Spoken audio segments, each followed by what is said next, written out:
Donc, page 4, il est indiqué que Madame Duc s'interroge. Or, lors de la séance, elle déclare être choquée. Donc, je préférais que ce soit changé. Donc, que cette formulation soit rectifiée si c'est possible. Merci. C'est vrai, Brigitte ? T'étais choquée ? Oui. Je n'ai pas la mémoire, je ne me souviens pas d'avoir dit que j'étais choquée. Mais bon, contrariée sans doute. Si c'était pour parler du mandat précédent, c'était sans doute ça. Ah là oui, j'étais choquée, ça c'est certain. Je sais pas de quoi... Nous pouvons revenir rectification, s'il vous plaît. Merci. Merci de diriger la séance, Carole, c'est gentil. Non, mais parce que c'est en fait... Non, mais c'est bien quand même, c'est... Voilà. C'est dommage qu'on ne puisse pas enregistrer. La prochaine fois, je vais enregistrer. C'est enregistré, on Madame aura Duc. la certitude, à moins que toi tu enregistres. Oui, c'est à la 29e minute 24. Ah donc, d'accord, ok. Oh, tu relis par rapport à... Ah oui, je relis, j'étudie vraiment les sujets. Vas-y, continue, Carole, parce que sinon, on n'a pas fini. Alors, à la page 19, je souhaite que une de mes interventions soit ajoutée à la suite des propos de Madame Hayashi, indiquant que le voyage était très mal organisé financièrement. Là, on parle du voyage du collège. J'ai répondu, je ne peux pas vous laisser dire ça au vu de l'investissement des organisateurs. Et cette phrase n'y est pas. Cette réponse est absente du procès verbal, donc je demande qu'elle soit ajoutée également.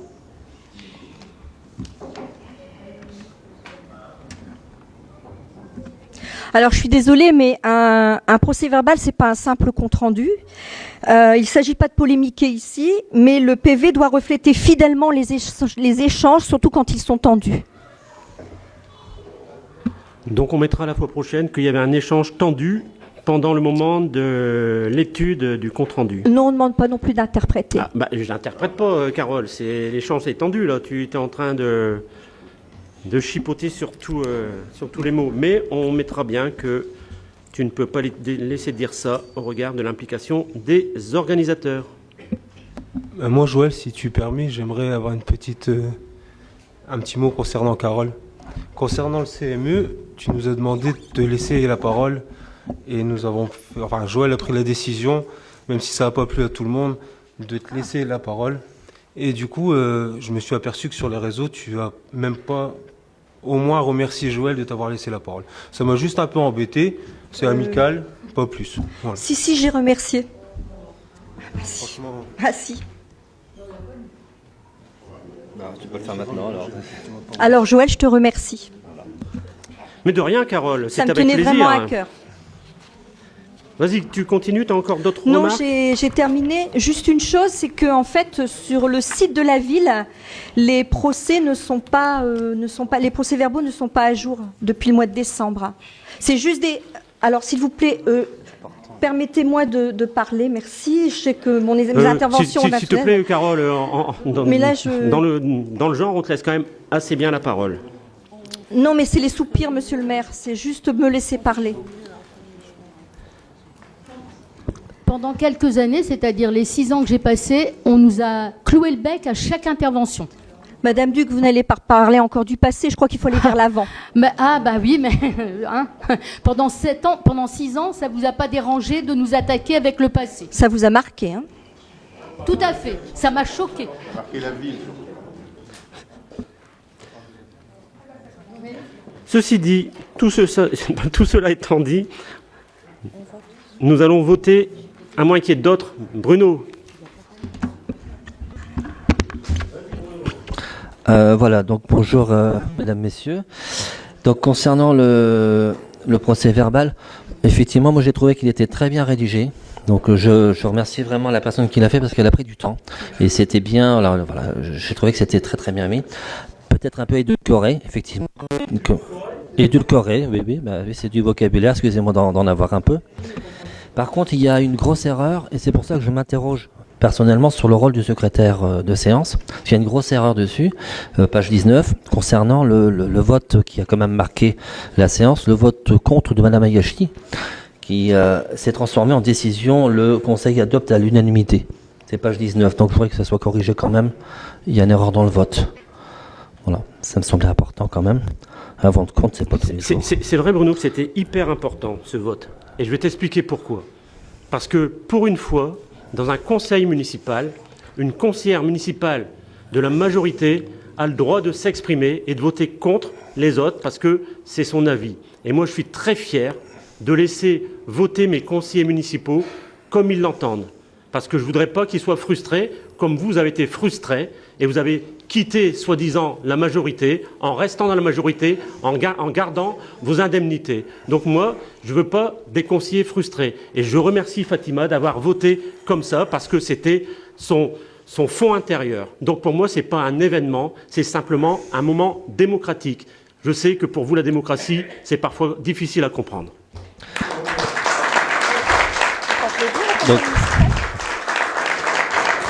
Donc pour terminer, effectivement, je trouvais que c'était important. Concernant la dernière remarque, il faut savoir que on a voté contre certaines décisions dans les derniers mois. On est resté dans le conseil municipal et ça vous a bien servi parce que vous n'auriez pas eu, vous auriez eu sur les bras sans nous le domaine du lac à gérer. Voilà. Donc là, on peut nous dire merci quand même. On l'aurait quand même à gérer comme on l'a maintenant, et c'est pas grâce à vous, c'est parce qu'on était plus nombreux, nous, à voter. Donc, et si votre majorité avait présenté le projet normalement, peut-être le vote n'aurait pas été pareil. Donc, ça fait quand même un projet en moins à gérer. Nous continuons le conseil municipal. Compte rendu non, on vote pour l'approbation du procès verbal. Qui vote contre? Qui s'abstient? Merci. Compte rendu des décisions prises par le maire et par le premier adjoint. Donc ces décisions concernent principalement des prestations techniques et culturelles, notamment sur les rencontres chorales, la fête de la musique, la fête des voisins et partir en livre, et aussi des cotisations d'adhésion aux organismes publics ou privés, et le marché de surveillance et de gardiennage qui a été modifié suite à un appel d'offres. Des questions? Thibault? Lève ta main plus haut, hein, Thibault, je te vois pas derrière comme ça, l'ordinateur. C'est l'histoire de ma vie, la hauteur. Non, mais c'est que ta main, la main, ça va. Tout simplement, en fait, juste une légère remarque qui pourra peut-être être améliorée les années futures concernant justement quand il y a eu la fête des voisins avec les prestations. Le créneau était vachement court en fait. Même les musiciens, les artistes nous l'ont dit. Le temps alloué à la prestation chez les différents qui l'avaient sollicité était très court et ça a un peu désorganisé les musiciens. Remercier aussi la municipalité d'avoir prorogé cette action chez les riverains, mais peut-être veiller justement à la durée de la prestation en fonction du nombre de demandes. C'est tout simplement ça en fait. Ça, voilà. C'est une bonne remarque, Thibault. Il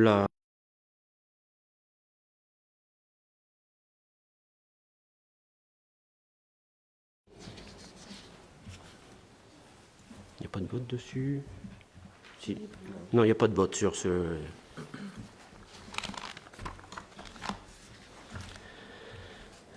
Délégation de l'Assemblée municipale au maire en application de l'article L 2122-22 du Code général des collectivités territoriales. Donc nous avions déjà voté une délégation pour le maire et notamment pour la passation et l'exécution et les règlements des marchés et accords cadres, ainsi que toute décision concernant leur avenant dans la limite, c'était de 800 000 euros, je pense, ou 1 million d'euros au départ. 140 000 euros. 140 000 euros? Ah, c'est 140 000 euros, j'étais loin de la réalité. Par contre, donc, avec les conseils municipaux qui risquent d'être en moins grand nombre, il peut arriver des moments où on soit un peu gêné au niveau du temps. Donc je vous demande de pouvoir mettre cette limite à 1,5 million pour avoir plus de souplesse, sachant que, et pour ne pas bloquer les marchés, sachant que ça se fera vraiment à la marge, parce que moi je suis partisan, et je vous l'ai dit tout à l'heure, dans le cadre de la démocratie, de passer le maximum de décisions au niveau de l'Assemblée. Des remarques, des questions? Thibault. Alors du coup, non pas pour paralyser les décisions qui devraient être prises dans l'intérêt collectif et de la commune, comment vous envisagez prévenir les différents membres du conseil si jamais une telle décision doit être prise dans ce cadre démocratique d'échange? Est-ce que nous, par exemple, groupe minoritaire, pourrions être avisés d'une telle décision préalable à un conseil ou pas? Oui, moi ça me dérange pas de vous prévenir en disant voilà, attention, il y a une somme plus importante et je dois prendre la décision. Il n'y a aucun souci là-dessus. Et donc, est-ce qu'on peut formaliser ces modalités de prévenance ce soir lors du conseil municipal ou pas? Non, bah non, ça ne se fait pas. Ça, non, Non, mais mais on peut sous, pas. sous quelle forme alors voilà, c'est juste pour savoir. C'est parce que ça sera ma volonté, c'est tout. Donc y a pas, on peut pas formaliser ça parce que c'est chacun, chaque maire fait ce qu'il veut. Moi, je suis quelqu'un qui a envie de vous mettre au courant, je vous mettrai au courant. Mais voilà, on peut pas le formaliser parce que ça se formalise pas dans une délibération. Ok, d'accord. En tout cas, on peut noter le fait qu'on pourra être mis au courant si jamais il y a des décisions d'ampleur qui doivent être prises. J'ai critiqué la façon de faire pendant 12 ans, Thibault. Donc je ne vais pas faire la même chose. Donc malheureusement, des fois, je suis obligé de faire des choses parce que le respect n'est pas toujours sur la démocratie, ça va dans les deux sens. Hein. Donc il faut respecter aussi la majorité. Hein. Donc il n'y a pas que les minorités qui doivent être respectées. Donc voilà. Donc dans ce sens-là, oui, bien sûr, s'il y avait une dépense comme ça à faire, et ça sera en toute transparence, parce qu'on voit notamment sur l'école qui n'a pas été faite, où il y a eu très peu de transparence. On se retrouve aujourd'hui avec un constructeur qui demande à la commune de rembourser 2,5 millions. Donc on n'espère pas arriver jusque-là, parce que nous, pendant tout le temps, on en a parlé au moment du conseil, à chaque fois on nous a dit non, c'est pas vrai, c'est pas vrai, c'est pas vrai, alors que c'était une réalité. Donc aujourd'hui, on a repris un avocat pour nous défendre, pour défendre la collectivité, pour que les Condéennes et les Condéens n'aient pas à supporter cette dépense. Donc forcément, si moi j'ai des dépenses onéreuses à mettre en place, je vous mettrai au courant pour que, si vous êtes au courant, les Condéennes et les Condéens seront au courant aussi. On fera plus, il n'y aura pas de choses qui seront cachées. Merci pour cette réponse. En tout cas, je souligne quand même qu'il y a du respect de notre côté. En tout cas, je parle au nom de Marie-Christine et moi-même présents ce soir. Voilà, il n'y a pas de souci sur ce point-là, en tout cas. C'est très bien. D'autres remarques, d'autres avis? Eh bien, on va voter. Qui vote contre? Qui s'abstient? Merci. Désignation des représentants à la commission locale d'évaluation des transferts de charges. Donc, vous savez, le Valency Métropole a institué une commission locale d'évaluation des transferts de charges pour le mandat 2026-2032, chargée d'évaluer les conséquences financières des transferts de compétences entre les communes et l'intercommunalité. Il appartient au conseil municipal de désigner les représentants de la commune appelés à siéger au sein de cette commission. Et comme toujours, là aussi, sur une grande logique, les représentants sont les élus communautaires. Donc on n'aura pas trop de difficultés à les désigner. Donc ces élus communautaires et qu'on doit désigner ce soir sont Madame Alice André, Monsieur Philippe Henguien, Monsieur Xavier Sudzinski, Monsieur Grégory Lelon. Des commentaires, des avis? Merci. Qui vote contre? Qui s'abstient? Merci.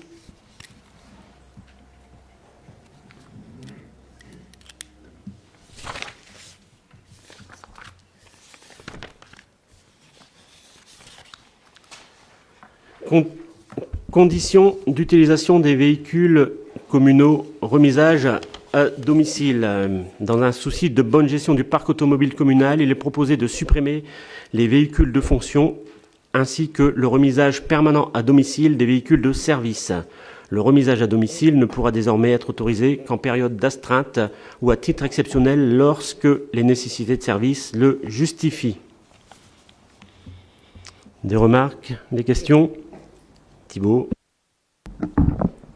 On en a parlé tout à l'heure précédemment au CST, mais du coup en fait j'ai pas posé la question au CST. On peut savoir combien ça concerne ou ça concernait d'agents le remisage à domicile du véhicule ou pas? Vous pouvez savoir, mais moi je sais pas exactement. Je sais qu'il y avait vraiment un véhicule. C'était le responsable des services techniques, mais sinon après les autres il y avait plus. Non, il y avait que ça. Mais après, il y a des véhicules aussi qui pouvaient rester chez les agents le soir et tout. Donc tout ça, maintenant, si ça se fait, il faut une demande d'autorisation pour un remisage à domicile. Mais il n'y aura plus de remisage à domicile permanent comme ça avait été dessiné.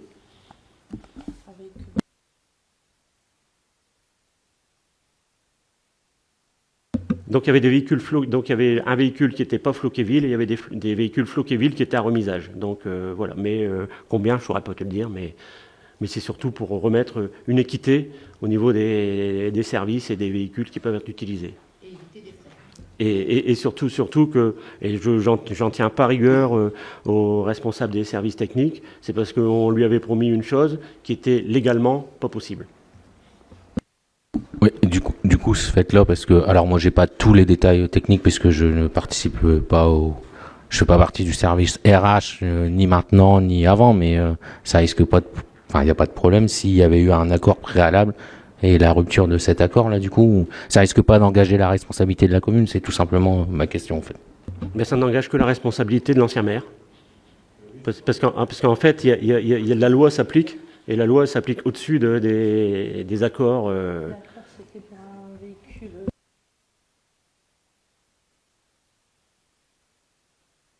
Parce que le véhicule de fonction impose d'avoir une déclaration au niveau fiscal. Donc à partir du moment où on utilise un véhicule de service comme un véhicule de fonction, c'est pas légal.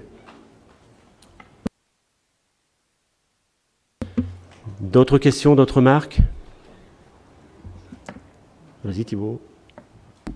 Simplement, là, je voulais revenir aussi sur ce qu'on avait échangé tout à l'heure en CST concernant le véhicule d'astreinte, l'usage et le remisage du véhicule d'astreinte. Donc, je demandais au CST que son cadre d'emploi soit vraiment bien défini, justement pour pas que les agents aient d'éventuelles mauvaises surprises pour les conditions d'usage de ce véhicule. Justement pour préserver les garanties des agents. C'est ce que j'expliquais tout à l'heure au CST, qui peut-être a été incompris de la part d'un agent, mais je voulais revenir là-dessus. C'est justement, et c'est ce qu'on s'est dit ensemble et mutuellement, qu'il n'y avait pas de souci là-dessus, mais justement pour que les agents soient au courant des possibilités d'usage du cadre d'astreinte, ce qui faisait partie du cadre d'astreinte et ce qui n'en faisait pas partie, justement pour ne pas avoir de mauvaises surprises. Voilà, je tenais quand même à préciser ce point ce soir. Donc on fera forcément une note de service, mais moi je vais te répondre comme je t'ai répondu tout à l'heure. Donc au niveau du véhicule d'astreinte, donc si c'est pour aller se restaurer dans le cadre de l'astreinte, parce que l'agent, comme ça a pu arriver lors de l'incendie qui vient de se passer, il n'y a aucun problème. Par contre, si c'est pour aller faire ses courses, c'est non.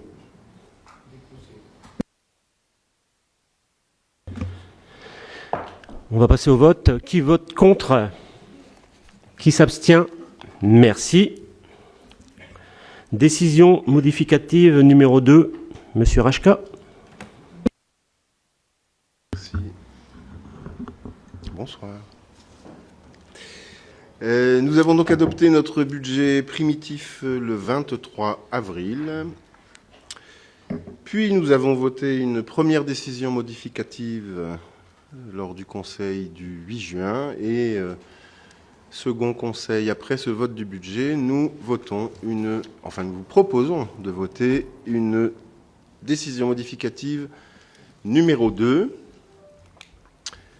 Je pense qu'il y aura sans doute d'ici la fin de l'année une numéro 3, une numéro 4 et peut-être une numéro 5, parce qu'au fur et à mesure de certaines découvertes, il faut bien qu'on puisse s'adapter. Cependant, c'est aussi l'occasion d'imprimer notre marque et nous vous proposons en budget de fonctionnement au titre des dépenses d'inscrire 20 000 euros afin de faire réaliser l'audit financier que nous avions promis durant la campagne et qui pourra donc être fait dès cette année. Il a fallu compléter les crédits à hauteur de 12 500 euros pour une assistance à maîtrise d'ouvrage dans le cadre du marché à relancer sur la maintenance et la gestion des systèmes de chauffage, puisque ce marché arrive à échéance fin 2026 et que les crédits n'avaient pas été inscrits dans le budget initialement préparé. De même, il y a une rallonge de 10 000 euros pour les dépenses de carburant.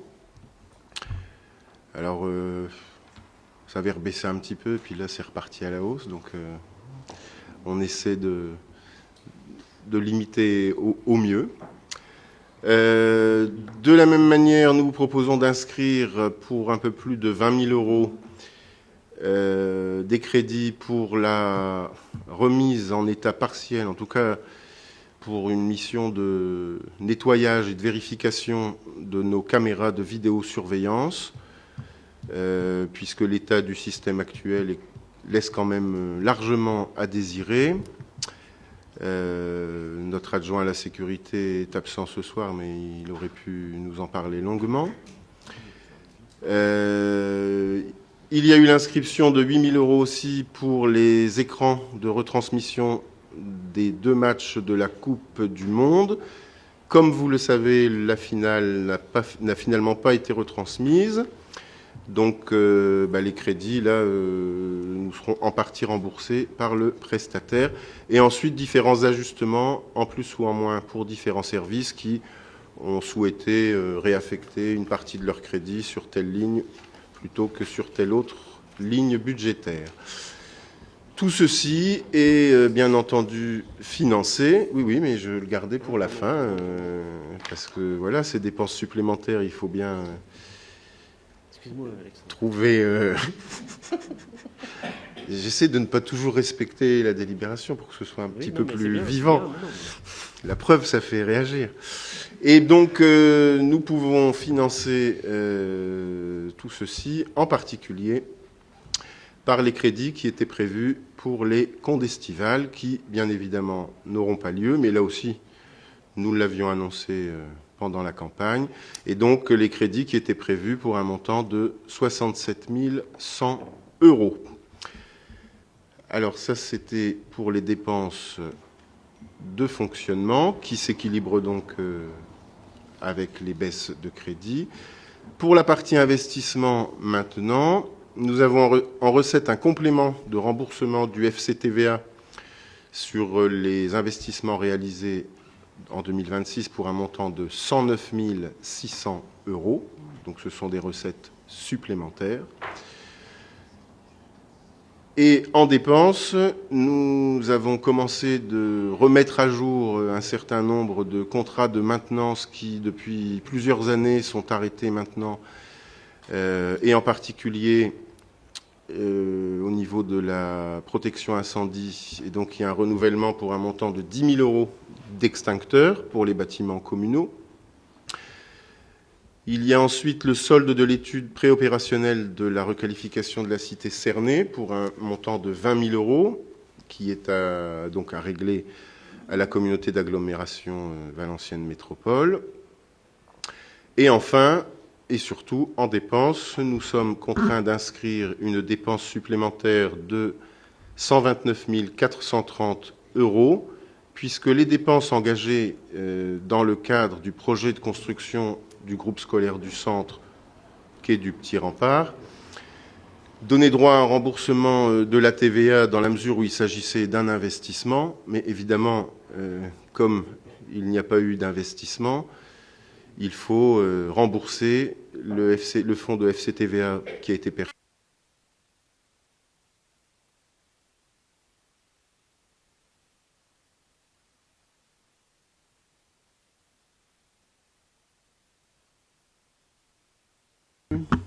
Ah ben voilà.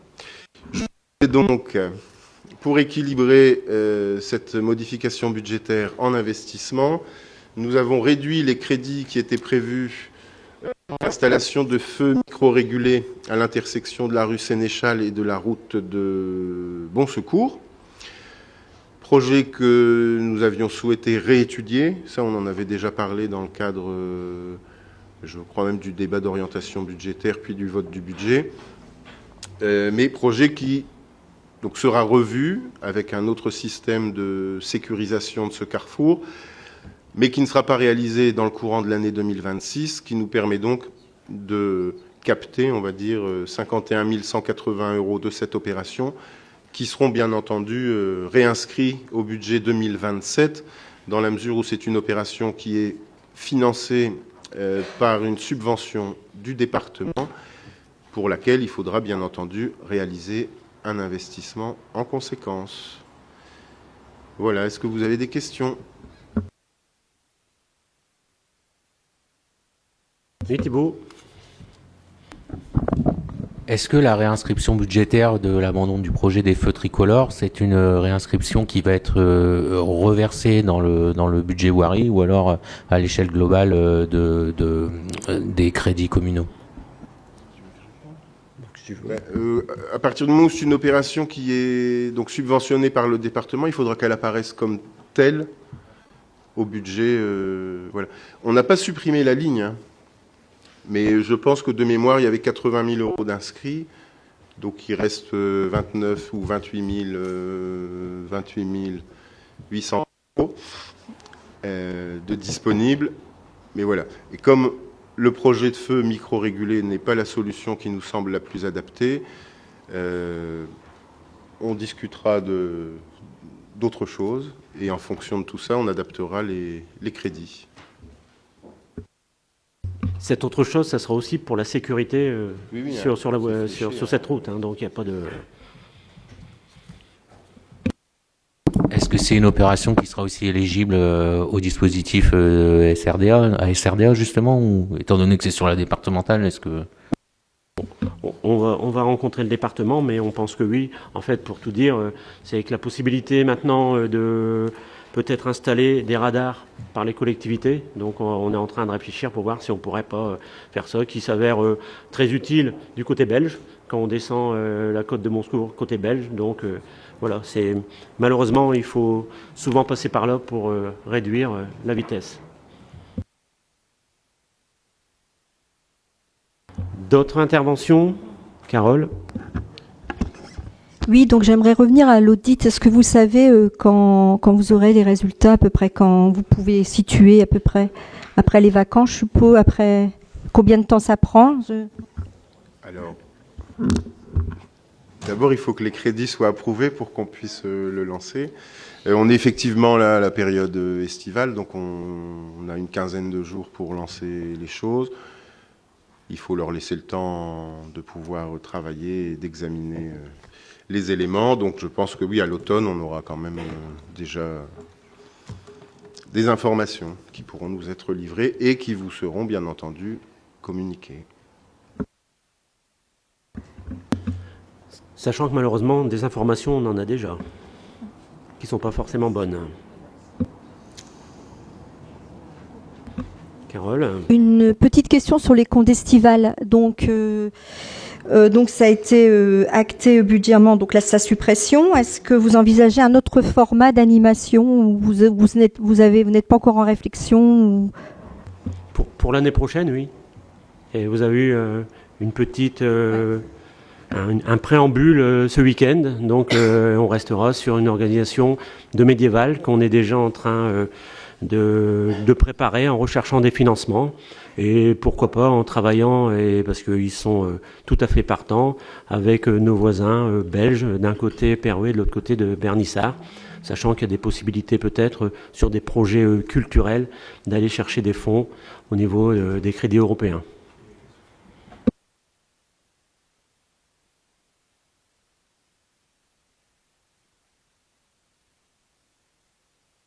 Bon, je pense que vous avez eu comme un petit teasing par rapport à ce qui va se passer en 2027.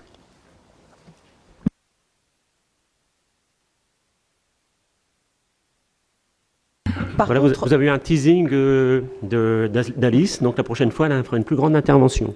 Non, par contre, plus sérieusement, je voulais remercier le personnel pour ce qui s'est passé ce week-end. Je voulais remercier les Condéens, les extra-Condéens également de s'être déplacés en masse. C'était un franc succès et vraiment, c'est de beaux augures pour 2027.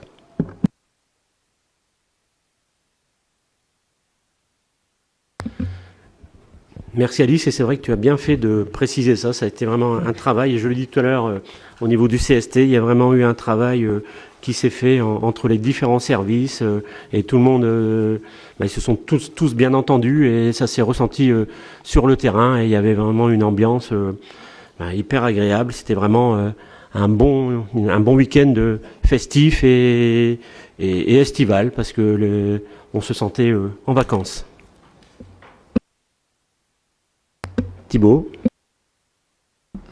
Forcément, je m'associe au discours de remerciement de la part des intervenants, des agents, de la collectivité aussi et de la région aussi qui prend part aussi à cet événement.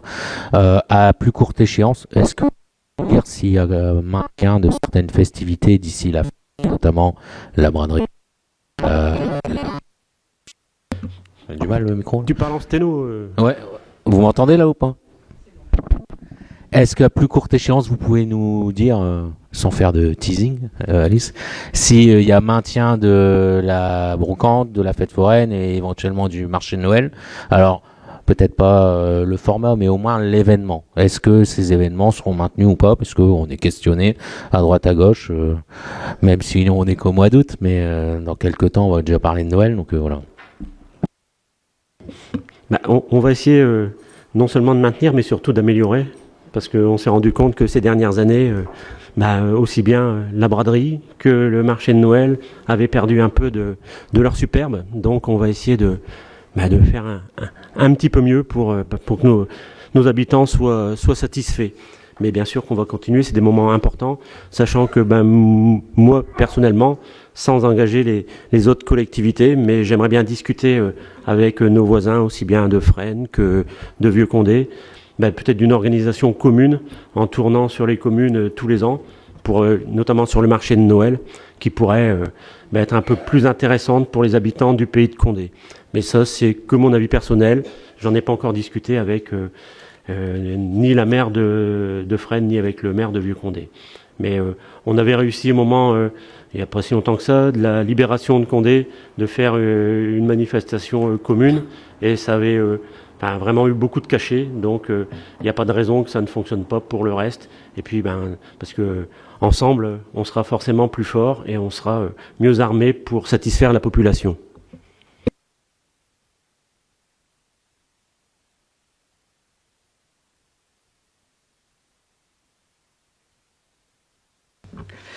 Alors oui, c'est effectivement ce qu'a dit Monsieur le maire, ce sera en mieux, c'est clair.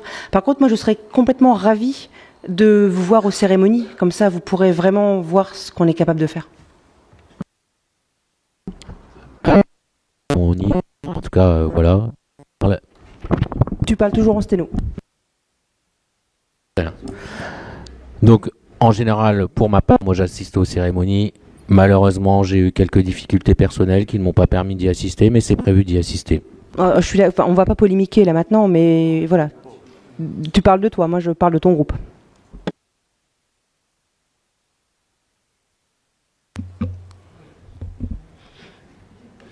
On va passer maintenant au vote concernant cette décision modificative. Qui vote contre? Qui s'abstient? Merci. Participation financière communale octroyée à l'association des centres sociaux du Valenciennois au titre de l'exercice 2026. Alexandre? Allons-y. Donc, le centre social de Condé a adressé sa demande de subvention à la ville, comme chaque année, en date du 26 janvier 2026.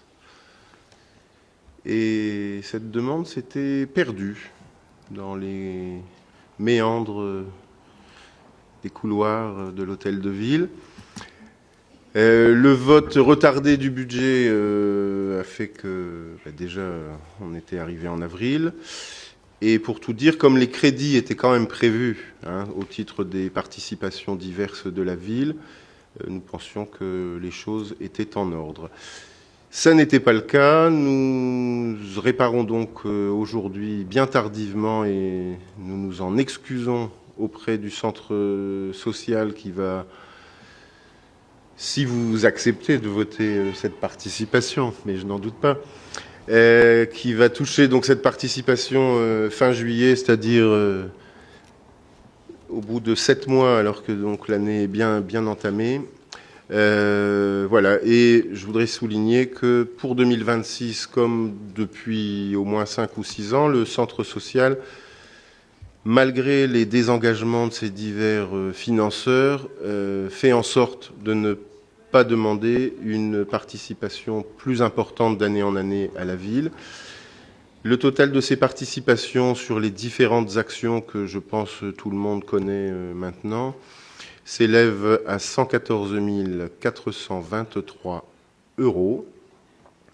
Alors, comme ils ne sont pas gourmands, nous vous proposons de les leur accorder, et en sachant que si dans les années qui viennent nous pouvions leur donner un coup de pouce supplémentaire, nous n'y manquerions pas, compte tenu de la qualité du travail qui est mené depuis de nombreuses années par le centre social sur la commune.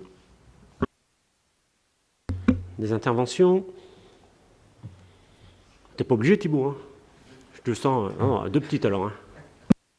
Non, mais c'est vrai que ce qu'Alexandre dit, c'est vrai, on peut les féliciter pour le travail régulier, pour avoir assisté aussi à certains conseils d'école. On voyait que leur présence était aussi nécessaire dans l'accueil des jeunes, au-delà du travail qui était fait après l'école, mais vraiment dans le rôle social en fait de quartier. On l'a vu aussi avec l'association de NATO dernièrement sur le nettoyage du secteur.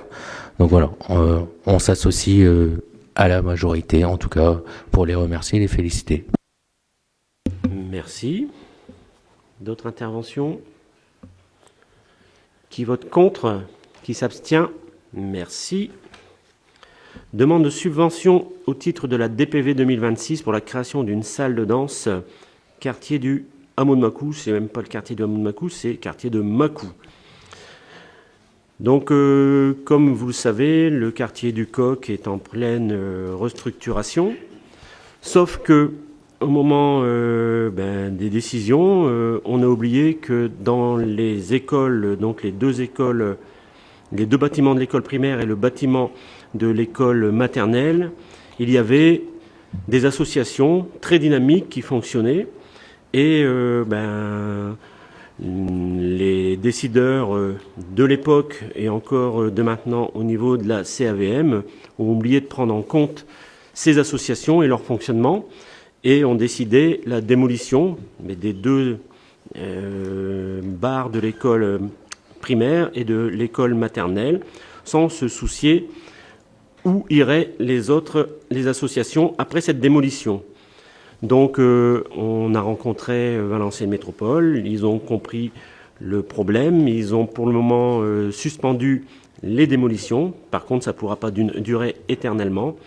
Donc déjà, dans un premier temps, nous souhaitons solliciter une subvention pour financer la création d'une salle de danse, parce que dans ces locaux existants, nous avons 2 clubs de danse, 2 associations de danse qui sont très performantes, et les résultats sont remarquables.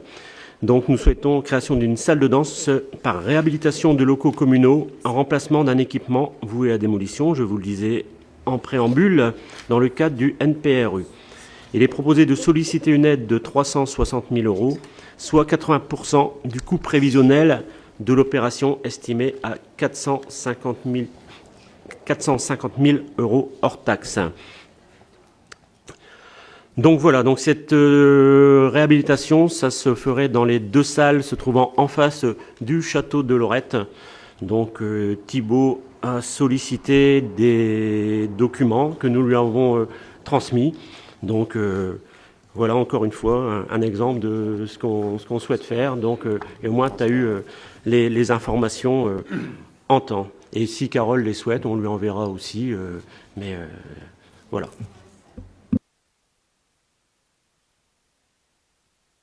Des interventions? Vas-y Thibault. Donc déjà, merci d'avoir transmis les documents, même s'ils ont été demandés tardivement.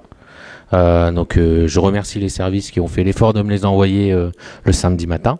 Voilà, donc je tenais à le préciser et je tenais à remercier sur ce point-là. Alors il y avait quand même une réflexion qui avait été menée préalablement à cette démolition, puisqu'il y avait un projet de centre culturel en centre-ville. Alors je tiens quand même à le dire. Et par contre, ma crainte, c'est concernant le montant de la subvention estimé à 80%, sachant que ça peut être une enveloppe variable. En fait, la DPV, on n'est pas sûr. Alors, on sollicite 80%, mais on peut très bien avoir que 40 ou 50. Est-ce qu'il y a des engagements qui ont été pris par rapport au taux de subvention ou pas?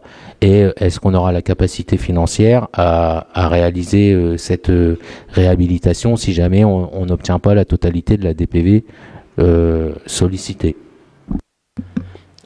Alors oui, forcément, il y a eu des discussions, parce qu'on part pas à l'aveugle, et notamment au niveau de la sous-préfecture. Donc, comme dans toute subvention, on peut pas dire que les discussions aboutiront forcément mais on a eu, je vais pas dire des engagements, mais une volonté derrière de nous accompagner, parce que voilà, à la sous-préfecture, le sous-préfet comprend aussi les soucis que nous pouvons avoir. Donc je dis pas que c'est un engagement, mais on espère vraiment avoir le maximum. Après, est-ce qu'on aura les moyens? C'est pas de savoir si on aura les moyens, c'est la volonté politique qu'on veut mettre en place. Donc on a des associations performantes qui jouent un rôle social éminemment important au niveau de la commune. Donc on fera en sorte de déplacer les crédits qu'il faut pour pouvoir faire cette salle de danse et que ces deux associations puissent être accueillies dans les meilleures conditions possibles et pouvoir continuer leur développement. Et au niveau de la taille, c'est pas trop petit comme locaux pour les salles de danse? Enfin, c'est en termes de taille, c'est l'ancienne école en fait qui est entre la rue et le château de Lorette. Est-ce que ça va correspondre aux besoins? Parce que si jamais, comme on le voit en fait, le club de Cédric qui est quand même grandissant, d'année en année, il y a de plus en plus d'adhérents. Est-ce que les salles vont permettre d'accueillir la totalité des personnes qui fréquentent cette association en fait? Aujourd'hui, c'est dimensionné pour accueillir les associations telles qu'elles existent. Donc après, peut-être ce sera trop petit, sachant que c'est une situation peut-être d'attente, parce que j'ai aussi vu avec les services de Valenciennes Métropole pour qu'on puisse réfléchir sur la création d'un équipement sur le quartier du Coq, justement cet équipement qui n'a pas été prévu. Donc malheureusement, il ne pourra pas entrer dans le cadre des crédits de l'ANRU, mais Valenciennes Métropole s'est engagé à essayer de nous accompagner pour trouver des fonds pour créer cette salle. Donc voilà, et nous aussi de notre côté, on va chercher la possibilité de construire cette salle et d'aller chercher les subventions, parce que là les deux clubs de danse c'est une chose, mais derrière il reste beaucoup de monde, il reste la chorale, il reste le club de cyclo, il reste les aînés, il reste le Repair Café, et enfin voilà, il y a encore un tas d'associations qui ne sont pas reclassées. Il faut absolument qu'on leur trouve une solution, donc c'est pour ça qu'on est en train de réfléchir. Et tout à l'heure tu parlais, il y a un agent qui n'a pas été déclassé, mais qui a été reclassé, Patrick Damien, pour justement rechercher des fonds et nous aider à faire en sorte qu'on puisse construire le plus rapidement possible. Alors je ne dis pas l'année prochaine, parce que voilà, il faut être réaliste, mais le plus rapidement possible, cette salle pour pouvoir accueillir les associations dans les meilleures conditions possibles. Et le calendrier de démolition des deux salles, il a été évolutif, il a bougé, ou alors Valenciennes Métropole vous a donné des dates qui étaient prévues sur la démolition, qui ont éventuellement bougé, ou il y a des nouvelles dates ou pas? Pour le moment, pas de date, mais pas de démolition. Parce que Valenciennes Métropole peut décider, mais on est chez nous. Donc voilà, tant que je n'aurai pas donné mon accord, il n'y aura pas de démolition.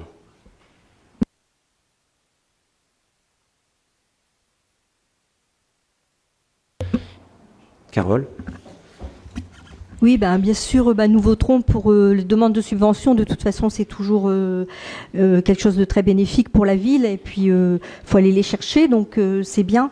Par contre, je suis contente de t'entendre dire que derrière, il y a d'autres associations également, notamment des associations aussi qui font beaucoup pour la ville.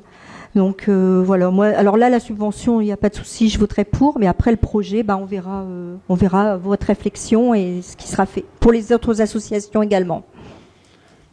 Comme dans notre habitude depuis qu'on est élu, on vous présentera les choses quand elles auront avancé, il n'y a pas de souci là-dessus.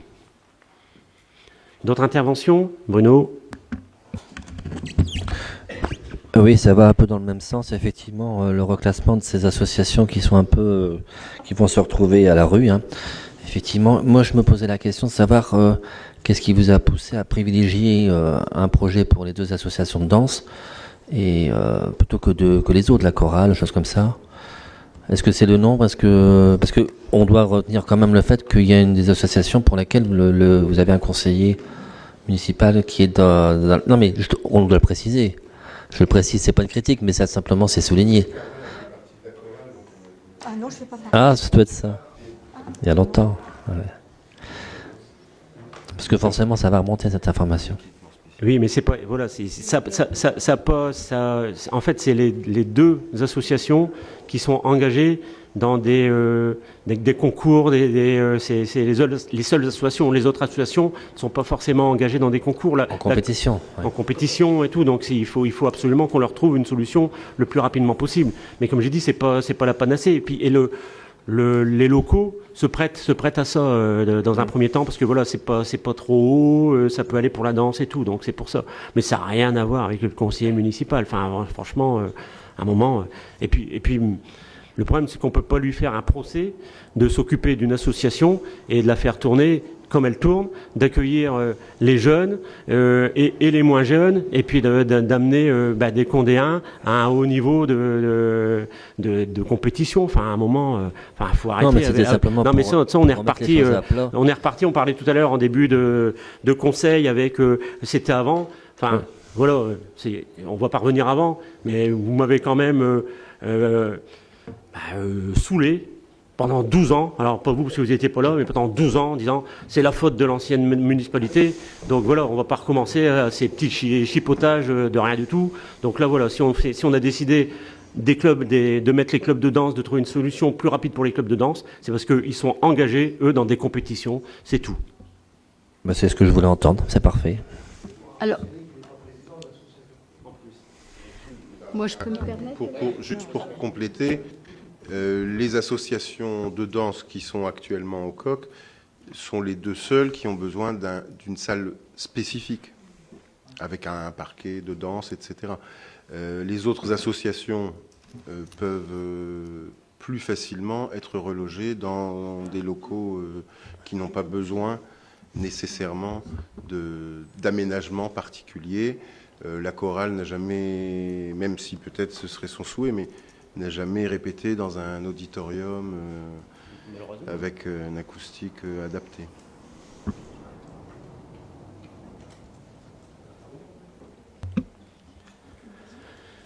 Vas-y Brigitte.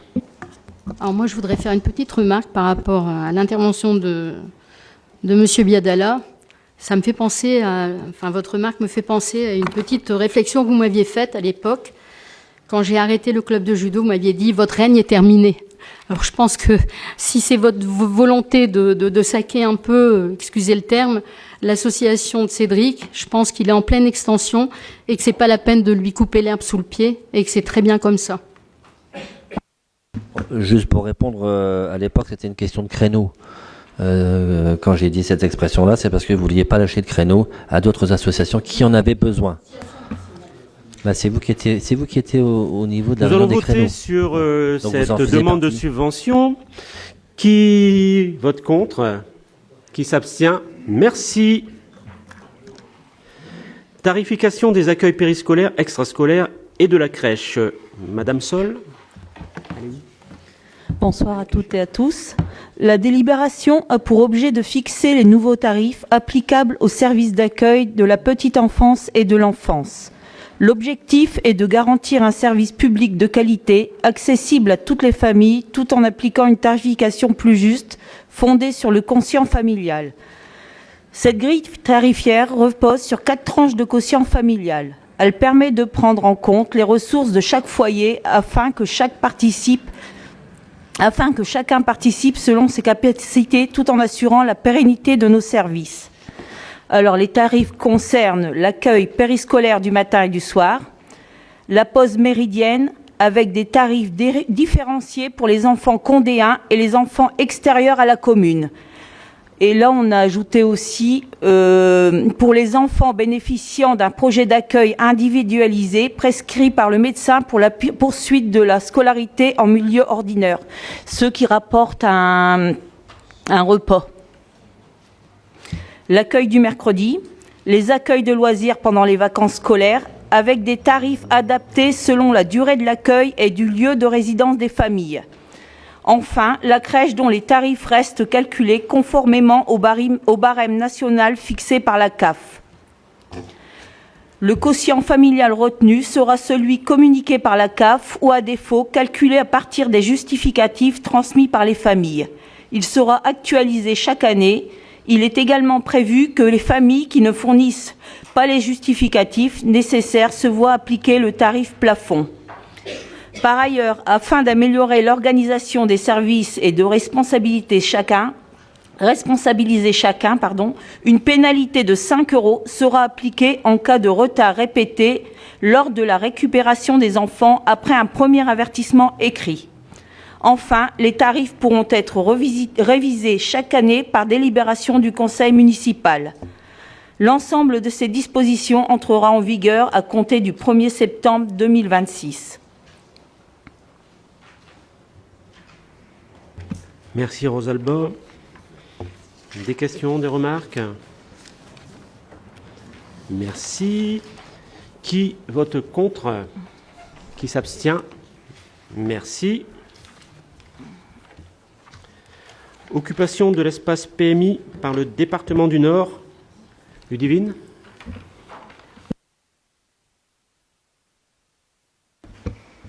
Bonsoir à toutes et à tous. Donc, cette délibération a pour objet de renouveler la convention de partenariat entre la ville de Condé-sur-Lescaut et le département du Nord dans le cadre du dispositif d'accueil d'éveil au mode de garde au sein de nos structures municipales de la petite enfance. Ce dispositif permet d'accueillir sur orientation de la PMI de jeunes enfants qui ont besoin d'un accompagnement spécifique avant une entrée régulière en structure ou à l'école. Ils sont accueillis généralement 2 demi-journées par semaine afin de favoriser leur éveil, leur socialisation et leur développement global.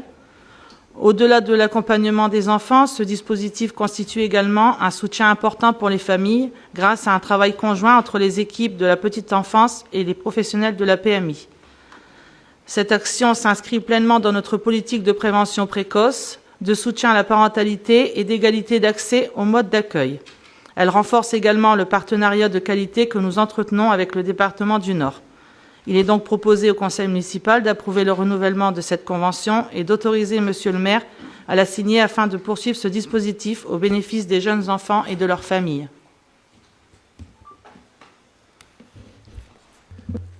Merci Ludivine. Des questions, des remarques? Merci. Qui vote contre? Qui s'abstient? Et encore merci. Convention de mise à disposition par le CCAS de véhicules à destination de la commune. Madame Duc? Oui, alors en août 2025, le CCAS, sous l'impulsion d'un millet d'ailleurs, a fait l'acquisition de 2 véhicules électriques style Golfette, ceci afin d'aider le déplacement dans les cimetières de personnes à mobilité réduite. Le retour d'expérience a mis en évidence que cette solution n'était pas concluante et ne répondait pas judicieusement aux besoins constatés sur le terrain. Ces véhicules présentent un intérêt bien plus marqué sur le site de la base de Chabot-la-Tour. Ils permettront ainsi de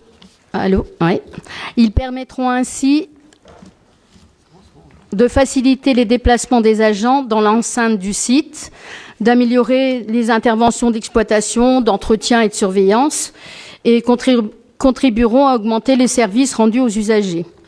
Aussi, dans un souci d'optimiser les moyens matériels et de gérer au mieux les équipements et de mutualiser les moyens entre le CCAS et la commune, il est proposé de mettre ces 2 véhicules à disposition de la commune afin qu'elles soient affectées aux besoins de la base de loisirs. Des questions, des remarques? Thibault? Est-ce que l'affectation définitive, du coup, ça va être, comme tu le disais, Brigitte, c'est plus dans un intérêt opérationnel, par exemple, je pense aux agents du service technique ou aux agents de la base de loisirs, peut-être pour travailler, transporter du matériel ou ce genre de choses, ou c'est plus pour, là aussi, déplacer d'éventuels visiteurs d'un point A à un point B? Est-ce qu'il va y avoir un système de réservation ou est-ce que c'est à l'arrivée en fonction de l'agent. Parce que voilà, moi j'ai mis simplement une petite réserve sur le côté opérationnel de la Golfette s'il est utilisé pour un usage technique, d'expérience. Le véhicule n'est pas forcément adapté pour un usage tout le temps technique. Pour déplacer des gens, pas de problème. Enfin voilà, ça sert d'ailleurs à ça, une Golfette dans les Golf. Mais pour un intérêt technique, c'est peut-être un peu plus limité. C'est là où j'émets peut-être une réserve opérationnelle en fait. Alors, je pense pas que ce soit le but de transporter des choses qui pèsent des tonnes. Hein, c'est des transports légers. Ça peut être, voilà, ça peut même être les déchets, tout à fait, des sacs poubelles, des choses comme ça. Voilà, c'est pas un matériel. On ne tient pas non plus à l'enterrer avant de s'en être servi. Oui, ce sera pas pour déplacer des blocs de béton. Voilà. Et je pense que voilà, ça peut être une bonne chose. Au moins, ces Golfettes serviront. Et pourquoi pas aussi des personnes. Je pense que l'utilité, elle est dans les deux sens. Donc effectivement, optimiser. Effectivement, ça sera aussi pour déplacer des personnes qui viendront, qui ne connaissent pas Chabot-la-Tour, pour leur montrer, notamment pour les accueils de groupe et tout. Mais par contre, c'est aussi pour une histoire de sécurité. Donc les agents feront régulièrement des tours de Chabot-la-Tour pour voir si tout se passe bien, s'il n'y a pas des choses qu'il faut à surveiller, tout ça. Donc voilà, c'est aussi pour qu'il y ait une présence plus active tout autour de Chabot-la-Tour. Donc voilà. Et c'est vrai que les déchets, parce que on a une merveilleuse base de loisirs, il faut absolument qu'elle reste très propre. Donc ça va être l'occasion de pouvoir ramasser les déchets pratiquement en temps réel. Et du coup, pour compléter mon propos, est-ce qu'il serait possible peut-être d'envisager justement un créneau de réserve pour je pense parfois des personnes en situation de handicap. Alors pas les personnes en fauteuil, les fauteuils lourds, puisque la Golfette ne sera pas forcément adaptée. Il existe des modèles de Golfette qui permettent justement d'intégrer un fauteuil, mais je pense à d'autres personnes avec des handicaps peut-être un peu moins lourds, leur permettre de faire visiter le site sur un système de réservation éventuel là-dessus. Voilà, telle est la question complémentaire. Tout est envisageable et il suffit, les personnes à mobilité plus réduite, je pense à des personnes, même simplement des prothèses de hanches, etc. On ne peut pas faire non plus et pourquoi pas. Tout est...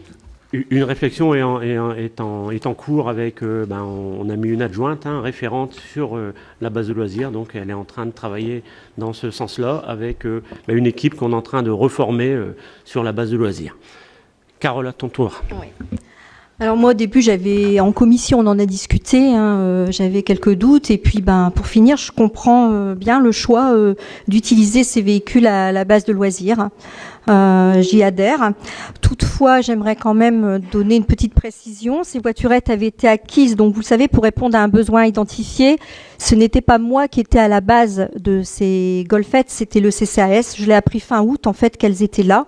Donc voilà, moi j'avais juste donné l'idée par rapport à la ville de Kievrechin, où ça marche très bien. Le maire loue les Golfettes et c'est très populaire et ça répond vraiment aux besoins des usagers à la Toussaint. Voilà, j'étais partie de là en fait. Et je me suis retrouvée fin août avec, si vous voulez l'histoire, on va pas reparler du passé, mais je me suis retrouvée avec les Golfettes.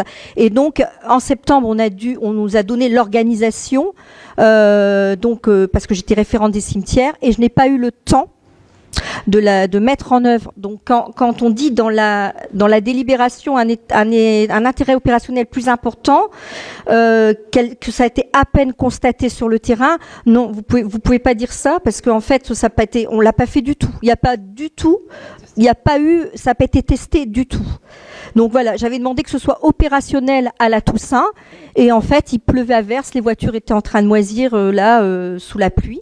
Donc j'avais même pris des photos. Les gens voulaient l'utiliser, mais on avait un souci avec le conservateur. Je vais pas revenir là-dessus. Donc il y avait plus de personnes pour conduire les Golfettes. Donc en fait voilà pour l'organisation. Maintenant moi j'aimerais vous faire une proposition si c'est possible. Après vous voyez.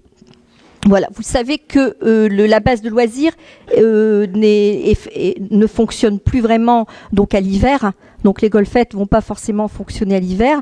Donc pourquoi vous ne feriez pas une double utilisation de ces golfettes en les remettant par exemple au cimetière pour la Toussaint en octobre et donc les remettre ensuite à la base de loisirs pour ce que vous avez décidé. Voilà, parce que franchement, ça répondait vraiment aux besoins des usagers. C'était vraiment demandé. Pourquoi pas utiliser ces voiturettes, parce que je dis pas golfette, hein, parce qu'on fera pas de golf avec. Hein. Donc ces voiturettes au moment de la Toussaint, tout ça, sachant que on a en projet et on y travaille de faire en sorte que ce site de loisirs de Chabot-la-Tour soit aussi en activité au moment de l'automne et de l'hiver, hein, parce que on a malheureusement des températures qui baissent et encore des possibilités de faire des choses sur cette base de loisirs, notamment des découvertes de la faune et de la flore pendant ces moments. Il y a aussi des possibilités d'accueillir des groupes, notamment de personnes âgées qui veulent même venir faire des jeux, parce que les services, j'ai demandé aux services d'envisager aussi, notamment les services de la médiathèque, d'aller hors les murs et de faire des activités. Donc pourquoi pas dans cette base de loisirs, parce qu'il faut absolument que ça vive toute l'année. Mais je retiens ta proposition d'utiliser au moment des périodes de Toussaint ces véhicules au niveau du cimetière. Pas de souci. Question. Est-ce que vous avez retrouvé les chariots ou pas, les fameux chariots? Non. Vous n'avez pas eu le temps de... Non, pas encore. On n'a pas encore D'accord. regardé, mais... Et par contre, j'ai une question plus technique. La dernière. La convention avec le CCAS qui avait été conclue le 15 octobre 2025, elle est toujours en vigueur. Donc, est-ce qu'on peut remettre une convention comme ça, ou vous allez il va y avoir une résiliation, un avenant, ou... Non, une Parce convention. qu'elle court encore, en fait. La convention tombe d'elle-même une fois qu'il y a une nouvelle convention. D'accord, ok, très bien. Plus de remarques? Qui vote contre? Qui s'abstient? Merci. Adhésion à la mission bassin minier. Ouais, je vais y arriver. Adhésion à la mission bassin minier. Alexandre. Je vais donc vous parler de l'adhésion à la mission bassin minier. Tout simplement. Vous avez compris.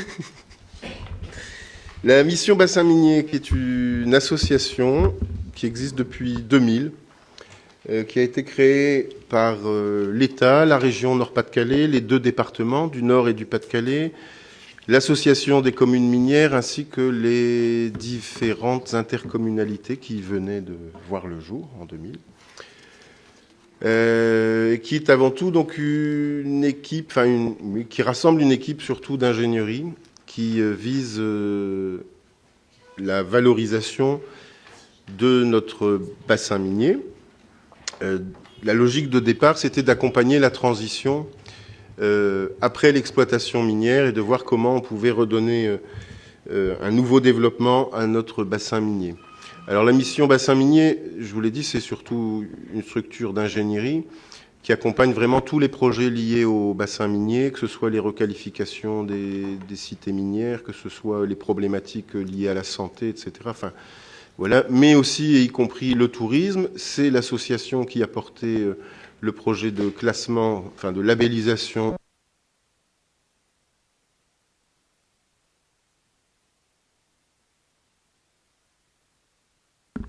Heureusement, depuis quelques années, les différents partenaires institutionnels de l'origine se désengagent financièrement. Or, nous sommes convaincus, et la mission bassin minier elle-même au premier titre, de l'intérêt de maintenir leur activité et leur développement.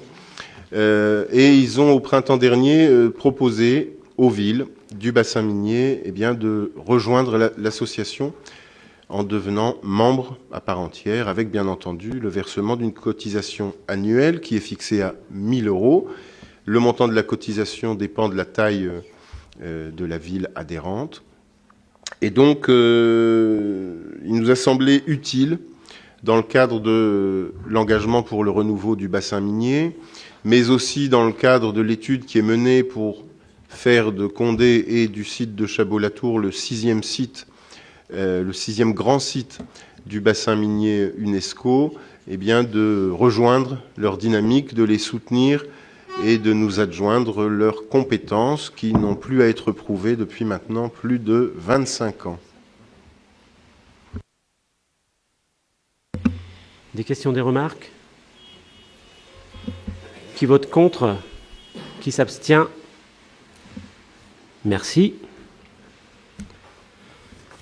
Maintenant, je vais vous faire lecture d'un point d'information. Alors, en préambule, je vais vous dire qu'il n'y aura pas de débat, il n'y aura pas de questions sur ce point d'information. Parce que si vous souhaitez qu'on débatte, il faudra qu'on se mette à huis clos, et je ne le souhaite pas. Parce que voilà, il y aura peut-être des débats plus tard, mais je suis obligé de respecter. Ça, c'est un point de droit. Donc voilà, donc ça concerne la procédure de décharge de fonction du directeur général des services. Donc je souhaite informer le conseil municipal qu'une procédure de fin anticipée du détachement sur l'emploi fonctionnel de directeur général des services a été engagée, conformément aux dispositions de l'article L 544-1 du Code général de la fonction publique.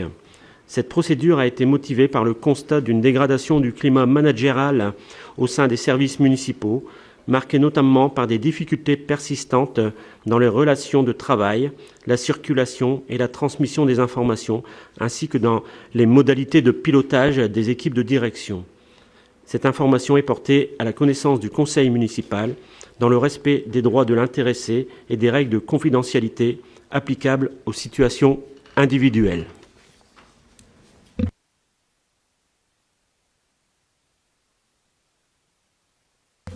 Nous avons reçu des questions écrites des deux groupes. Par contre, on n'étudiera que les questions du groupe Tous pour Condé sur l'Escaut, conduites par Carole. Je suis désolé Thibault, mais tes questions de ton groupe sont arrivées tardivement et on aurait pu les évoquer, mais il y a un règlement intérieur. Si on commence à toujours aller en dehors du règlement, ça ne sert plus à rien de faire un règlement intérieur. Mais on les verra, étant donné qu'on aura un conseil municipal en août. Non. Le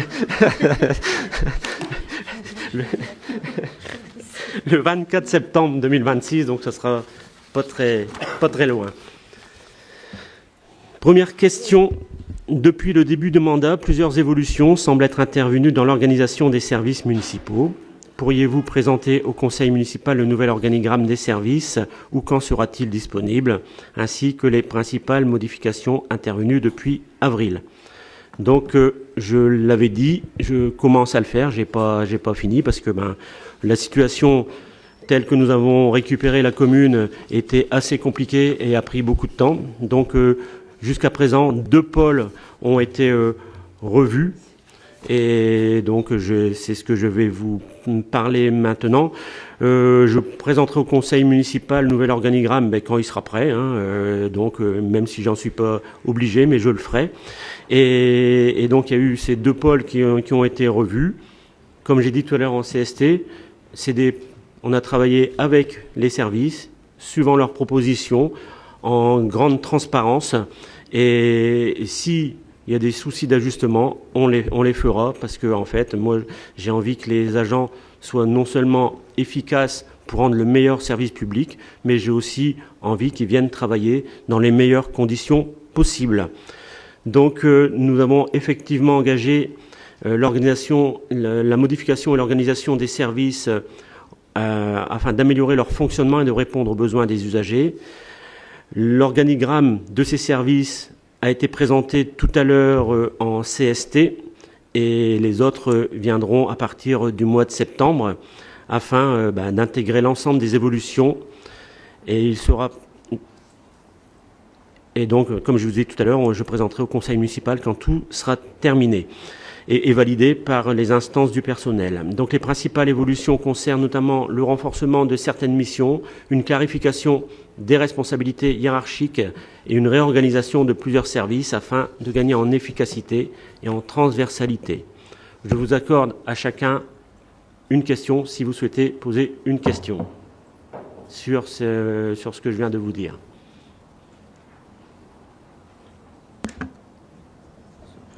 Juste savoir, vous avez parlé de 2 pôles, ce sont lesquels? Alors, c'est compliqué de dire pour moi les pôles parce que c'est quelque chose. Donc, c'est le pôle de rayonnement du territoire et pôle jeunesse et sport, éducation, jeunesse et sport. Thibaut, si tu veux une question, tu peux poser une question. Merci, monsieur.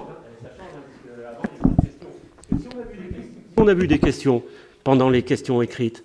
On aurait pu parler des gens du voyage, mais on n'a pas pu le faire parce que nous, on avait posé une question, mais derrière, il n'y a pas eu débat. Et c'est dommage, parce qu'aujourd'hui, on est dans une situation un peu complexe. Voilà, ceci dit, à ta question. Étais-je en capacité, le droit de réponse ou de question lors du précédent mandat? Ce n'était pas moi qui autorisais ou non les questions. Donc, je sais, mais enfin, j'entends la remarque. Vous auriez pu intervenir. J'entends la remarque. Ceci dit, vas-y, pose ta question, Thibaut. Ça vous a pas empêché de vous réengager derrière lui. Hein. Je me suis réengagé. Voilà. Bah oui. Donc pour ma question, est-ce que dans la continuité du CST qu'on a fait tout à l'heure, notamment qui revoit l'organisation du pôle, du service, donc maintenant puisque ça a été acté en CST, du service jeunesse et sport et du service, j'ai oublié le nom, PVT, comment ça s'appelle maintenant? Enfin, on l'a compris. Est-ce qu'il y aura une continuité pour les autres services et notamment le service technique? Est-ce que c'est prévu à la rentrée une réorganisation, un organigramme nouveau?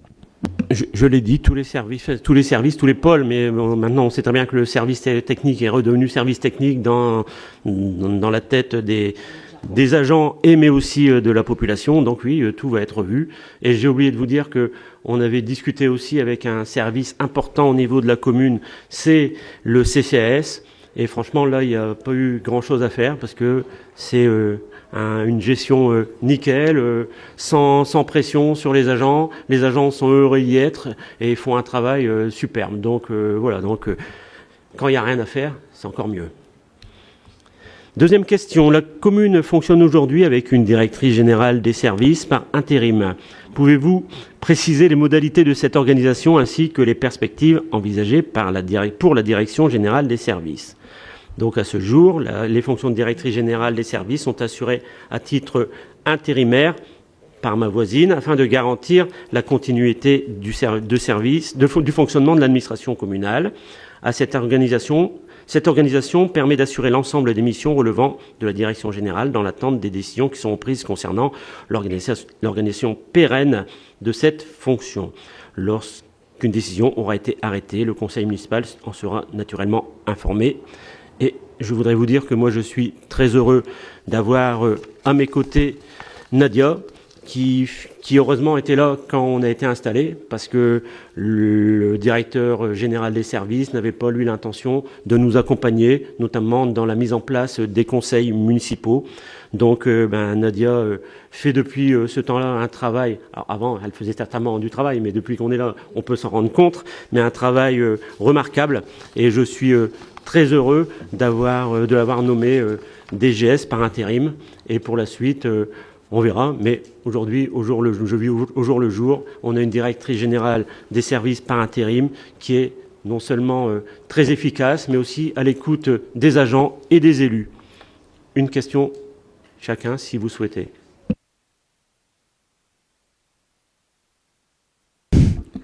Alors ça va être un peu sur le ton de l'humour, mais tout à l'heure en CST, vous ne vouliez plus de directeur ni de directrice.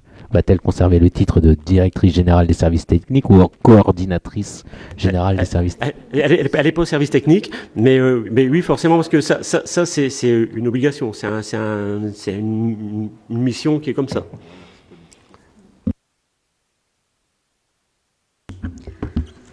Alors moi, ayant travaillé avec Nadia, elle sait ce que je pense d'elle. Voilà. Ah, la pauvre. On veut savoir. C'est quelqu'un de très réactif et ça j'apprécie. Ah, ça a dû vous forger. Salle Saint-Exupéry.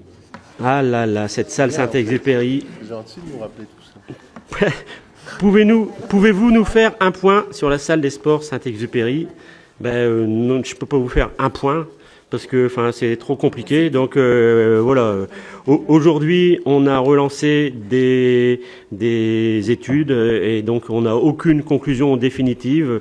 Ça doit arriver petit à petit. Il y a des investigations géotechniques complémentaires qui vont être faites parce que voilà, il y a rien qui va. Aujourd'hui, même la dalle béton, on n'est pas sûr de pouvoir la conserver. Les murs de pignon, on n'est pas sûr de les conserver. Enfin voilà, c'est un dossier qui a été monté n'importe comment, sans avec au départ une réhabilitation thermique qui était à 800 000 euros pour arriver après à des travaux, on ne savait pas lesquels, pour 2,5 millions. Et en fin de compte, si on s'en sort avec 5 millions, on aura de la chance. Donc voilà un héritage qu'on a récupéré et que nous devons mener aujourd'hui. Donc c'est bien dommage parce que on n'a que 2 salles de sport actuellement à Condé et les associations ont bien du mal à s'en sortir. Donc les prochaines échéances, si vous voulez savoir, donc c'est l'implantation des sondages sur site, réalisation d'investigations, je vous l'ai dit, géotechniques qui ont été faites les 9 et 10 juillet, donc on attend les résultats. Il y a eu des réalisations des essais aussi en laboratoire, parce qu'il a fallu aller jusque-là. L'établissement du rapport d'étude de liquéfaction, des analyses, des conclusions avec les différents intervenants techniques, la validation de la solution constructive définitive, et la définition d'un calendrier de reprise du chantier qui va intervenir prochainement. Je voulais dire sur cette salle Saint-Exupéry aussi, hormis ma colère, parce que je suis vraiment en colère que une municipalité n'ait pas pris les choses plus au sérieux, et c'est vraiment une catastrophe. Donc voilà, et puis je voulais aussi parler du voisinage, parce que les voisins de cette salle de sport sont impactés par ces non-travaux et notamment le voisin à gauche de la salle de sport, si on se met en face de la salle, qui a été vraiment impacté par une invasion de rats, parce que quand il y a eu des choses de fait, les rats sont arrivés, donc voilà. Et donc voilà, financièrement, on ne sait pas où on va, donc on va tout faire pour faire en sorte que cette salle puisse revivre prochainement. Et donc oui, on demeure particulièrement attentif aux conséquences calendaires et financières de la situation, et on veille à préserver l'ensemble des droits dans l'analyse des responsabilités susceptibles d'être engagées, parce que oui, bien sûr, il y aura forcément des choses qui seront engagées vis-à-vis des professionnels qui n'ont pas fait leur boulot. Et des décideurs aussi. Une question chacun, si vous le souhaitez. Ouais, alors effectivement, moi je suis un peu surpris que la maîtrise d'œuvre et les bureaux de contrôle, etc., enfin tous les professionnels qui ont été sollicités pour mener ce projet initialement, qui procèdent à des études de sol, que maintenant, en fait, au moment de certaines découvertes, donc quid de la responsabilité des professionnels, des ingénieurs techniques, de tous ces gens qui ont été rétribués justement pour ces missions. Donc comme vous l'avez dit, la lumière sera faite là-dessus, mais moi je suis surpris de tout ça, quoi. C'est pas nous qui les avons choisis. Donc à un moment, le cahier des charges n'a peut-être pas été monté comme il aurait dû être monté.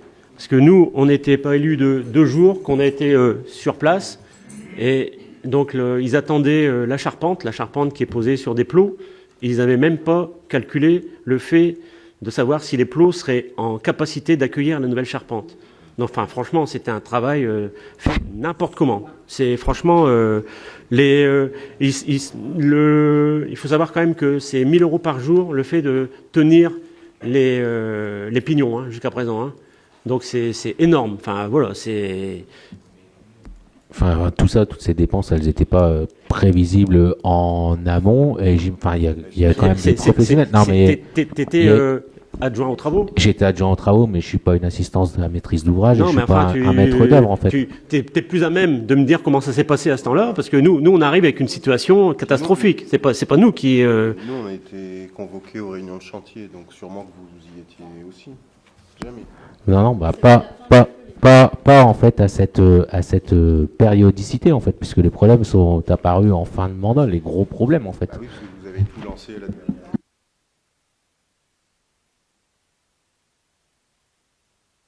On en rigole, mais moi, je ris jaune. Hein. Honnêtement, franchement, c'est une catastrophe pour la commune. Hein.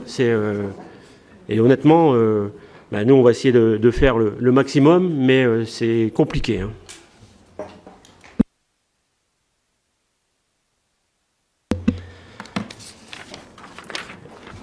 J'ai perdu une question. Il y en avait une quatrième, elle ou la quatrième? Oh, Carole, j'ai perdu une question. C'est quoi la quatrième?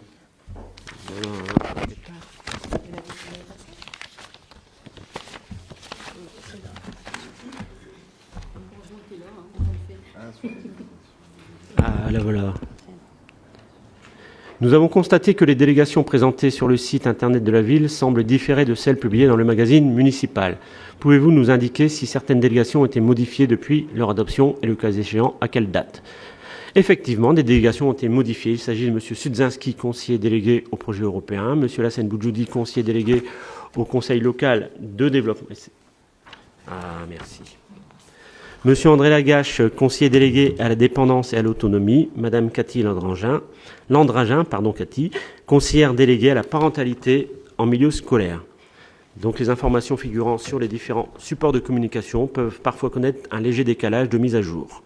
Les services veillent à leur harmonisation, mais c'est vrai qu'au départ, ça a un peu flotté. Nous nous en excusons. Une question chacun, si vous souhaitez? Non. 5. Pourquoi? Ah, trop tard. Trop tard.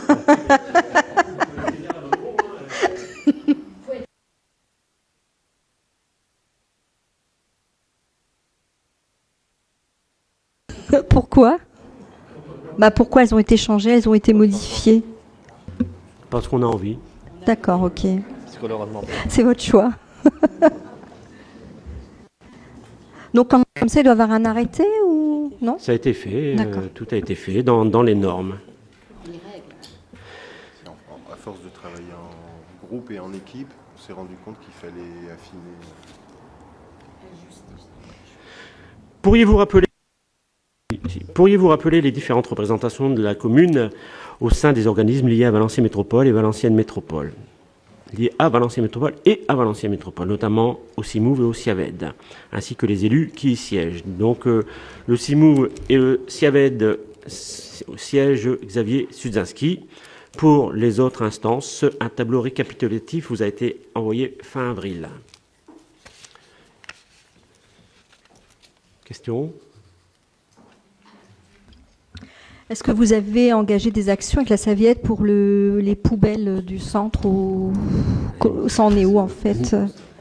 C'est une autre question, mais je te remercie de me l'avoir posée, parce que justement, en fin de semaine dernière, nous avons reçu le directeur général du CIAVED avec 3 personnes du CIAVED, et nous lui avons dit que, comme nous nous sommes engagés vis-à-vis des électeurs, nous ne souhaitions plus que les sacs poubelles soient mis en place dans le centre-ville.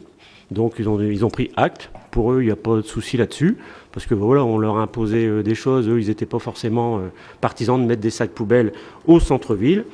Donc on a travaillé sur les différentes possibilités, notamment les bacs aériens de collecte collective, la remise en place de bacs dans chaque habitation, sachant que là, ça peut poser problème, notamment sur 70 foyers dans le centre-ville où il n'y a pas possibilité de rentrer les poubelles, donc qui resteraient sur la voie publique. Donc c'est pas souhaitable. Et on est tombé sur une proposition qui pourrait être faite aux habitants d'une solution mixte entre les bacs et les colonnes aériennes. Donc, mais on n'a pas arrêté de décision parce que nous souhaitons rencontrer la population à ce niveau-là. Donc en septembre, il y aura une réunion publique où les gens concernés actuellement par les sacs poubelles seront réunis et on discutera avec eux pour avoir leur avis, parce que moi je ne veux pas imposer un choix qui ne correspondra pas à la volonté des habitants. Donc, il y a une publication qui va paraître prochainement sur les réseaux sociaux de la ville pour annoncer ça aux habitants. Donc il y aura une réunion publique pour cela. Et j'espère que les gens seront nombreux pour venir donner leur point de vue sur ce qu'ils veulent. Donc, et le CIAVED nous accompagnera. Ils seront là pour justement eux aussi répondre aux habitants et donner d'autres informations, et notamment il y a sur la ville, et tout le monde n'est pas au courant, et pourtant ça existe, c'est la récupération porte à porte des objets en amiante. Donc ça se sait pas forcément, mais ça existe. Donc c'est des choses que les professionnels du CIAVED viendront expliquer aussi aux habitants, et après on fera une communication plus large à ce niveau-là. Voilà. Concernant les actions du CIAVED, il y a plusieurs actions qui ont été menées sur les communes de Valenciennes Métropole, notamment avec la fourniture de... Ah, ça y est. 1, 2. D'accord. Ok, je comprends. Ouais, du coup, je prends celui de ma voisine alors ou... Heureusement que ça va, je suis pas susceptible. Du coup, est-ce que cette action va être mise en place aussi au sein de la commune, les composteurs Le CIAVED a mené plusieurs opérations, donc je répète, sur les communes de Valenciennes Métropole, notamment en mettant à disposition des particuliers qui le souhaitent, des composteurs. Donc il y a 2 tailles différentes. C'est pas la taille qui fait, mais bon, parfois peut-être. Et donc des explications notamment sur comment faire le compost et réduire ces biodéchets. Est-ce que ce dispositif va être mis en place sur la commune? Nous avons évoqué ça aussi, mais peut-être que Christophe, parce que Christophe a eu déjà des rendez-vous avec les gens du... Tu veux en parler? On a reçu... alors, il ne faut pas me demander le nom de la personne à qui on a reçu, mais qui s'occupe des composteurs. Il y a une étude qui a été faite. Alors, tout le monde ne veut pas des composteurs. Hein. Il y a beaucoup de gens qui les refusent. Alors, pourquoi ils les refusent, les gens? Parce qu'ils s'aperçoivent que ça attire beaucoup les rats. Hein. Mais sinon, l'étude est en cours et ça devrait se mettre en place assez rapidement. Oui, donc avec 2 possibilités, donc les composteurs individuels, mais pas partout, parce que c'est pas possible d'en mettre partout, et des composteurs collectifs. Donc voilà, donc il y a un travail qui est en train de se faire à ce niveau-là, mais bien sûr avec un entretien notamment sur les composteurs collectifs fait par le CIAVED. Hein, donc c'est vraiment avec, ils nous ont donné réellement les choses pour que ça se passe de la meilleure façon possible. Hein, donc voilà. Il y avait déjà eu ce dispositif de composteurs collectifs devant les écoles, mais qui était assez restrictif, justement, où justement les riverains n'avaient pas forcément adhéré parce qu'il fallait pas mettre de mayonnaise avec l'épluchure de pommes de terre. Il y a eu pas mal de dégradations et finalement c'était un peu difficile aussi pour la collectivité de subvenir aux réparations qui incombaient au CIAVED en fait. Et donc on a vu que l'état de certains composteurs devant certaines écoles qui tombaient un peu en désuétude. Donc voilà. Après le composteur pour les particuliers, effectivement, ça génère des réactions positives, d'autres négatives, mais bon. En tout cas, ça a le mérite d'exister pour ceux qui veulent en faire. Les gens. Parce que, oui, ils le font, ils s'engagent à initier les gens, parce qu'en fait, il y a des gens qui font n'importe quoi. Par exemple, ils mettent de la viande dans un composteur. On ne met pas de viande dans un composteur. C'est un exemple parmi tant d'autres. Alors justement, dans le prestataire qui effectue cette prestation avec le CIAVED, il y a tout un circuit éducatif et pédagogique avant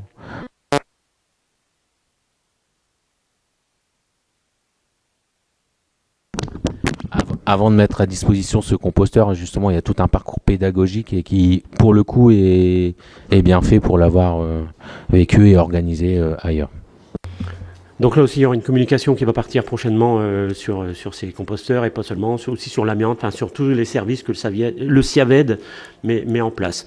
Sachant que sur les composteurs, il y a aussi une action au niveau de l'EME qui était insufflée. Je les ai rencontrés, mais il n'y avait pas encore de composteurs susceptibles d'accueillir les déchets alimentaires. Donc on va les revoir, le CIAVED va les revoir pour continuer cette action, parce que c'est important aussi que des établissements comme l'IME soient partenaires de ce recyclage. Voilà, donc comme j'ai dit, le groupe de Thibault avait posé, le groupe de Grégory Lelon avait posé des questions, mais ils ne sont pas arrivés en temps, donc on les étudiera au prochain conseil. Donc, mesdames, messieurs, le conseil municipal de la journée d'anniversaire de Martine est terminé. Je vous remercie d'y avoir participé et je vous souhaite de bonnes vacances pour ceux qui ne sont pas encore partis et puis un bel été. Profitez bien et surtout portez-vous bien. Merci beaucoup.